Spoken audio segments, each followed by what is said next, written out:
Hello everyone, welcome to Lukman IS. Today we are going to have the Hindu analysis of 1st April 2021. So let us see which are the important articles in today's The Hindu newspaper. Yes, these are the important articles for mains purpose and for prelims purpose. We have compartmentalized them so that you can take input accordingly. First take a review, let us take a review of all these articles. Enter the peace process. So the context of this article on page number 6, editorial page, is the recent change in the stance taken by India regarding Afghan peace process at 9th Heart of Asia conference that happened in Tajikistan. Okay, so we are going to discuss that what India is going to play a role in Afghan peace process and why it is of significance for India. From GS2 paper, international relations. Next, second wave. So as a follow up to COVID-19, the article on the editorial page is talking about the need of the new steps that should be taken so that this second wave is effectively tackled, and therefore the government has come up with various measures, but they are being insufficient. So analysis of this particular the second wave that is going on is done here. So as a follow up to COVID-19, we are going to take input here. Next, Pakistan allows import of cotton and sugar from India. So this is a significant change in India-Pakistan relation, especially economic and trade partnership between two countries. Earlier, the Pakistan had banned import of all the goods from India after India reorganized the Jammu and Kashmir state in 2019. Okay, so how this is going to be significant in India-Pakistan relationship as a follow-up to bilateral relations, we have to take input here. Next, for dedicatedly prelims examination, government retains 4% inflation target for RBI's rate panel for 2021 to 2026. Okay, so this rate panel, it is talking about monetary policy committee. So the role of monetary policy in tackling the inflation, why there is need of tackling inflation, some concepts that we have to understand here. Along with that, monetary policy committee, so its constitution and some of the basics about MPC we are going to take input here. Next, government sharply cuts rates on small savings instrument. Okay, so what are these small savings instrument or schemes? That we have to understand here, different types of small savings schemes and how government manages them, administers them. Okay, some basics about that small savings scheme we have to understand here. And lastly, Kamakhya temple, Assam, from art and culture perspective, recently while doing the political, let's say, agenda, Congress chief, Rahul Gandhi visited Kamakhya temple, that's why it was in news. So what is important for us is from art and culture perspective, this Kamakhya temple, some basics about this. Yes, let us go into details of all these articles. Now, enter the peace process. So the context of the article is that our external minister who addressed 9th Heart of Asia conference in Tajikistan recently and said that India supports the peace process in Afghanistan, that is having the kind of, let's say, discussion between Afghanistan government and Taliban. Okay, so India now supports talks between Afghanistan government and Taliban. So India's earlier position was that in 1990s and 2000s, so if we are talking about the earlier position, India did not have any support to deal with Taliban or these extremist groups. Okay, now this stance is changed. Why this stance is changed? Because there are some changes in reality in Afghanistan. Okay, so changes in a sense that yes, US is going to withdraw its forces from 1st May this year 2021, right. At the same time, Taliban is having some control in rural areas. Okay, so increased control of Taliban, especially in rural Afghanistan. Okay, so that's why we have to understand At the same time, the regional powers like Russia or Pakistan is also playing the role in peace process or brokering the peace between the Afghan government and Taliban. Along with that, US has now come up with new deal by the new president Joe Biden to ensure peace in Afghanistan and the surrounding region. And what is that new plan by Joe Biden? It has two key elements. The two key elements, first is that a unity government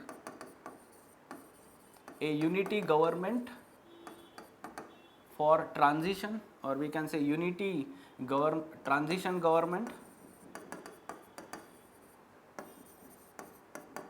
between Afghanistan government and the Taliban, or different parties involved in the case.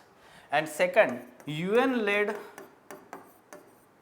conference of envoys from India, Russia, US, then Pakistan, Iran. Okay, from all these countries, the UN led conference of envoys is to happen after transition of government or after transition of all this peace process that is going to happen in future. This is the proposal by the new US administration under the President Joe Biden. Along with that, India has a specific interest, we can say since 2010, there are some significant economic investment that is done by India in Afghanistan in terms of, we can say, investments in security. For example, India has been training the police forces in Afghanistan, infrastructure. So this infrastructure development is being done.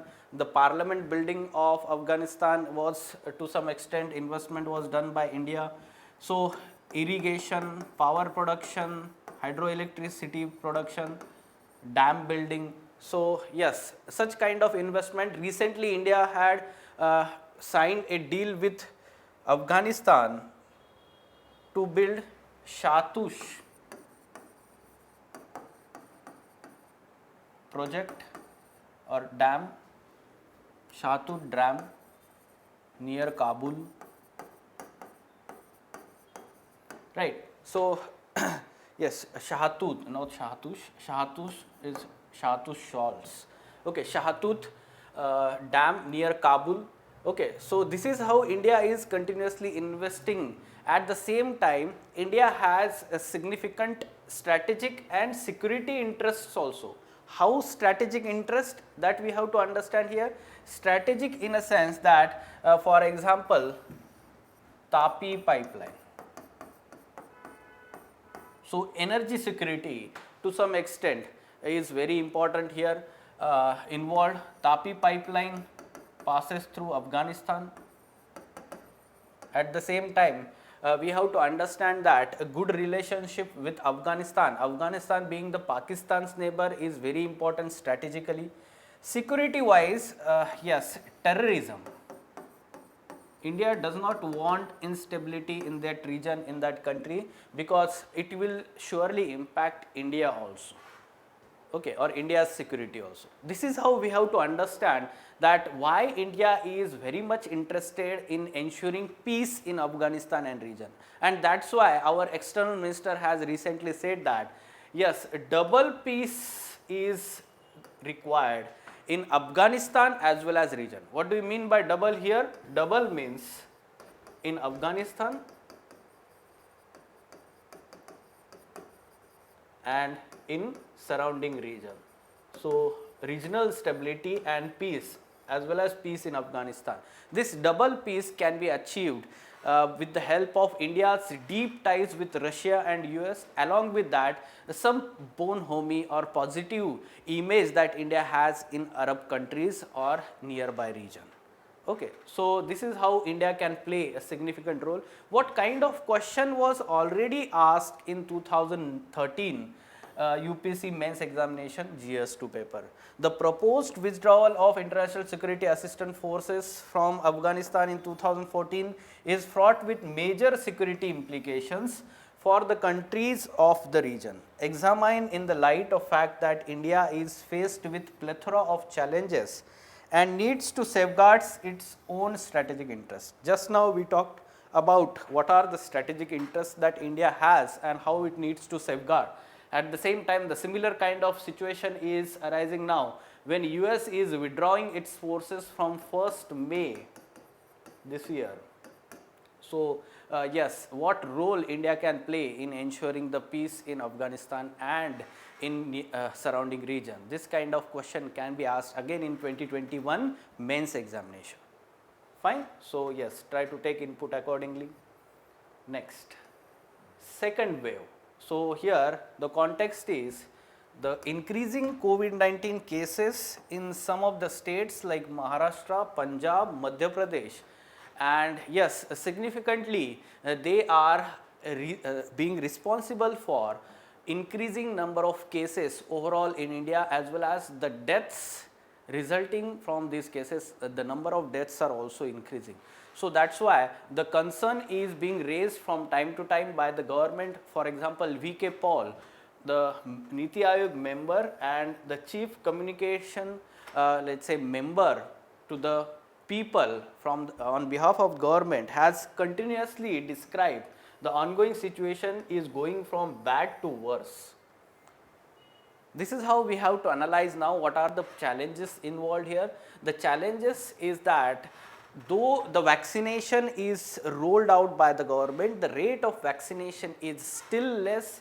At the same time, the vaccine hesitancy among the people still exists. And how to remove this vaccine hesitancy is very important. There is some misinformation and lack of right kind of communication on behalf of government on the effectiveness of these vaccines. This is resulting into vaccine hesitancy. So, what government can do? Government can focus on effectively communicating the effectiveness of these vaccines. Yes, surely the vaccine trial data has shown that it has been very effective in reducing the severeness of this COVID-19 disease, though it is not let us say that much effective in ensuring the infections. Okay. So, however, once the person is getting infected, surely he can or she can recover fast and may not face the severity of this disease. This is the significance of vaccination, and the people need to understand this. Government needs to effectively communicate this message to the people for increasing vaccination rates now. Along with that, the more research is required in two fields. Which are these two fields? First thing you have to understand whether this second wave is impacting the young population in the country. What kind of impact is happening, whether the young population is facing more and more infection as compared to the first wave. That data needs to be analyzed, and the effective communication, again that data, that analysis needs to be communicated with the people. The second important research area is about the reinfections. So, whether there are more and more instances of reinfection in this second wave that is happening. So, if there is, what are the number of such cases, and the government needs to communicate that with people also. Okay. This is how the effective communication will play important role in reducing, at the same time alerting people. Along with that, the government is to some extent being hypocrite here, that it is allowing the large political rallies in some of the states which are having the state assembly general elections. However, it is blaming the casual nature of people being resulting into this second wave or increasing number of infections. Okay. So, the government should be very focused on implementing the universal masking, along with that social distancing norms and the hand hygiene that it is continuously promoting in last 1 year. So, this should be promoted continuously, and the government on its behalf also be the role model in implementing them. Okay. And lastly, we can say that why new vaccines are not being accelerated for emergency use. This is not clear because only 2 vaccines have been cleared for emergency use at present, and that too without having the local trial data at present, final data at present. However, the new vaccines like Sputnik 5 vaccine is also there of Russia, Pfizer is also there from US. So, these vaccines are not provided emergency use approval in India at present. So, more and more vaccine approvals, along with that effective communication with the people, this is very important way forward at present to tackle and deal with the challenges proved by this second wave. Okay, so as a follow-up to COVID-19 situation, pandemic, you need to take input here. Next, Pakistan allows import of cotton and sugar from India. So, this is a positive development in India-Pakistan relations, India-Pakistan bilateral relations. We have India and its neighbors, syllabus topic, India and its neighbors. This is the syllabus topic in GS2 paper. So, from that perspective, in last few lectures we have discussed about India-Bangladesh relations, India-Sri Lanka relations, right. So, similarly here the positive developments are happening in India-Pakistan relations also. This development is regarding economic and trade relations between India and Pakistan. So, earlier Pakistan had banned all imports of all the goods from India, especially after this 2019, where Indian government amended Article 370 and reorganized the state of Jammu and Kashmir, right. So, this is how we have to understand, this is the positive development between India and Pakistan. This particular step is taken as a follow-up to a line of control ceasefire that was announced by India and Pakistan in February 2021, right. So, these positive developments you need to have follow up. So, India-Pakistan relations have been on the bumpy road of ups and downs. These are the positive developments in the ups. The downs in the earlier last 5 years, you can see the Uri attack, and then in 2019 Pulwama attack happened, and how the relations further deteriorated when India withdrawn the MFN status, most favored nation status for Pakistan also. This is how you need to understand the follow-up of events in bilateral relations. Okay. So, take input here in the bilateral relations India-Pakistan. Fine. Yes, government retains 4% inflation target for RBI's rate panel for 2021-26. So, this is for next 5 years. The decision taken by central government that the inflation target is retained. That means last 5 years there was same target of 4% with tolerance band of upper 2 and lower 2, that is from 2% to 6%. This was the limit of consumer price index as inflation that is being considered by the government for retail inflation targeting. Now, we have to understand that what is the role of RBI in tackling inflation. Okay, so the monetary policy, which is having one of the important objective of inflation targeting or maintaining the inflation in control in the economy. So, here you have to understand that the primary objective of monetary policy is to maintain price stability. So, we know that retail inflation or inflation is a general price rise or level rise in the price levels of goods and services. So, ensuring this price stability is very important in any economy, and therefore, monetary policy has this main objective. Along with that, it keeps in mind the economic growth objective, the objective of economic growth. Okay. So, this is we have to understand the primary role played by RBI in monetary policy is ensuring price stability, along with that keeping in the mind the objective of economic growth. Okay. And for that matter, To achieve this objective, in 2016, RBI Act 1935 was amended and the statutory status was provided for this targeting on inflation, and MPC was established, Monetary Policy Committee. Okay. And accordingly in this act, 4% was set up as the consumer price index inflation target for a period of 5 years from 2016 to 21, with the permissible limit of plus minus 2. Okay. So, this particular target is now retained for next 5 years. This is what we are talking about this in this news.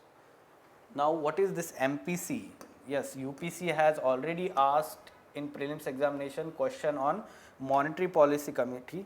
So, we have to understand, yes, how it is constituted, the number of member, tenure of members, whether they are eligible for reappointment, all these things are important from polity perspective also. Yes, so this is instituted by central government of India under this section of RBI Act. At the same time, we have to understand this is tasked with monetary policy, as the name suggests. Now, it consists of 6 members, 3 members representative of the central government, 3 members of RBI. Okay. And RBI governor is ex officio chairman of this MPC. This is how we have to understand the constitution. Now, the 3 members that are representative of the government, they are not government officials. Okay. The government officials are not eligible for appointment, rather the government will appoint the different members through search committee. So, search cum selection committee headed by cabinet secretary. Okay. So, this is how we have to understand that both executives and the representatives of RBI are the members of this monetary policy committee.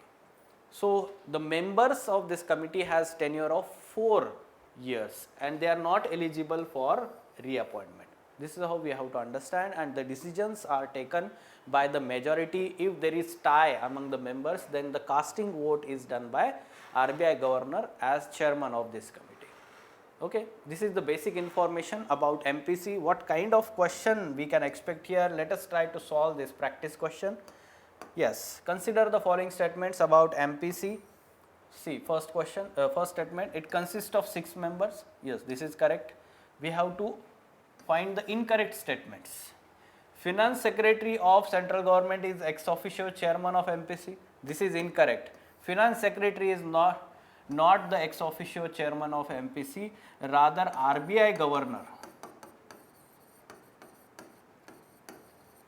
is the ex officio chairman. So, this is incorrect. The term of members is for 3 years.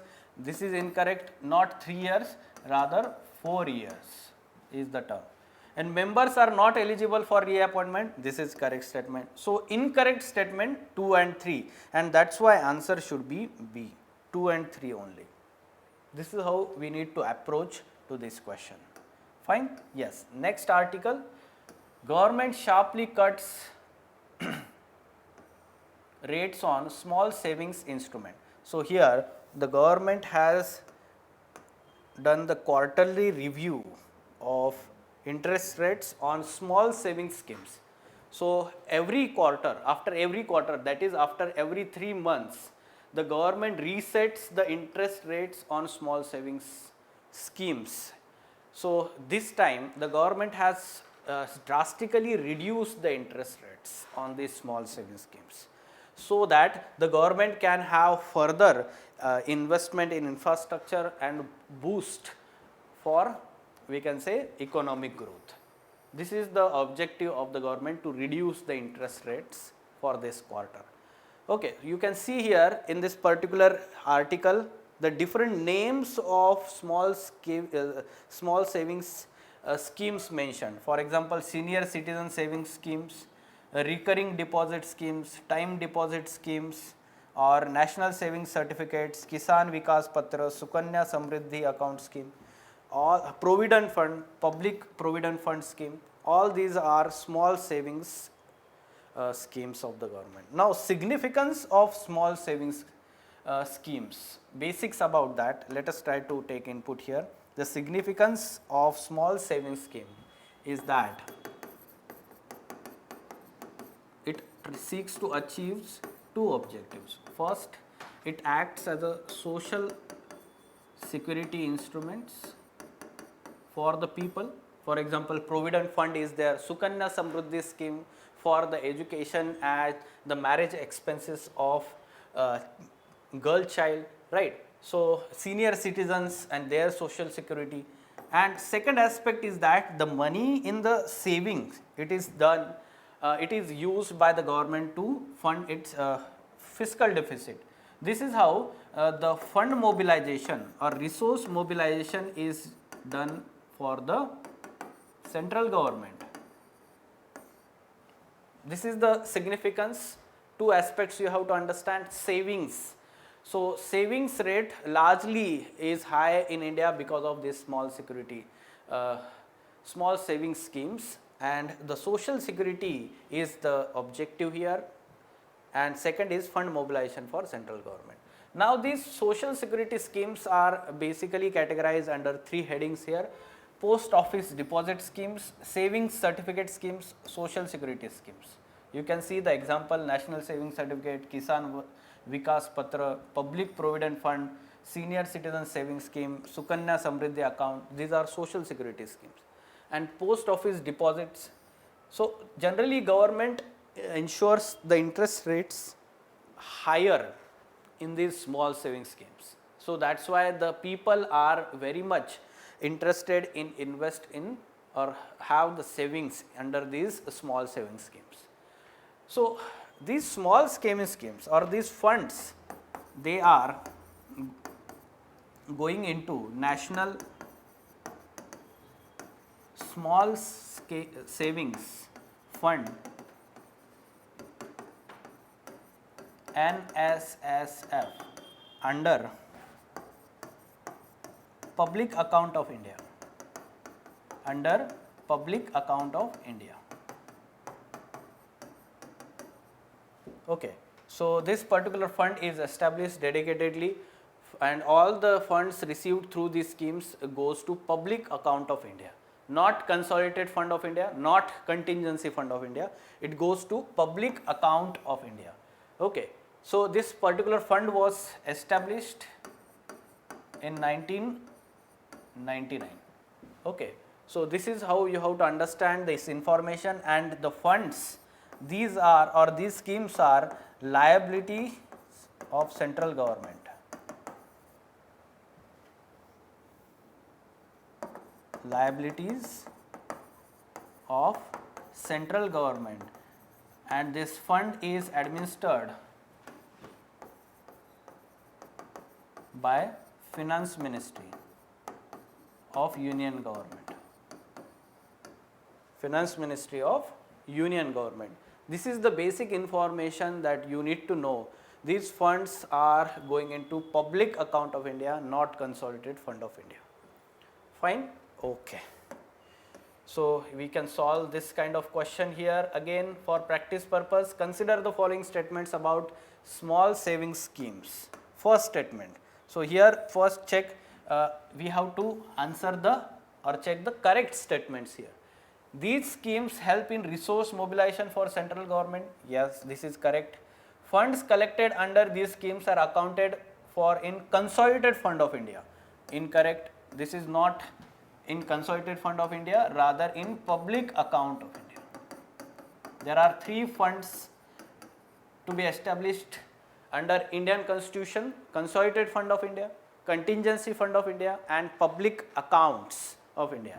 So this Public Accounts of India, all the small savings deposits, these schemes, those funds go to public account. This should be very clear. Sukanya Samriddhi scheme is small savings schemes. Yes, this is also correct. So 1 and 3 should be the answer. Fine? Okay. Moving on to next, Kamakhya temple. So Rahul Gandhi visited Kamakhya temple recently, so that's why it was in news. For our purpose, art and culture is important, temple architecture and basics here. So Kamakhya temple in Nilachal hills of Guwahati, Assam, on the bank of Brahmaputra river. Okay, this particular temple was built in 16th century by Koch king Naranarayan. Okay, so Naranarayan, and this is the one of the important temple built by temple architecture of this Neelachal style. Neelachal style of architecture you can see in this photograph of this temple, very different, and it is combination of Nagara style and some Persian elements of dome also. Okay, so this is how we have to understand hemispherical dome. Fine, Neelachal style of architecture. At the same time, this particular temple is dedicated to goddess Kamakhya, incarnation of Sati, and at the same time it is one of the Shakti Peeth, 51 Shakti Peeth, Shakti shrine in India, and it is prime seats of Tantric cult. Okay, so Tantric cult is the important here, or we can say that they believe in magic powers, tantric powers or magic powers, this cult. Okay, so that's why it is famous, goddess Kamakhya. Okay, so this is the basic information about Kamakhya temple. From art and culture perspective, we can expect such question on this information. Fine, yes, these were important articles from today's The Hindu newspaper. Try to take input for prelims as well as mains examination. For further information on editorial discussion classes or ED classes, wherein in-depth analysis of mains related issues and articles is done by Ansari sir and team, you can contact Lukman IAS. Thank you.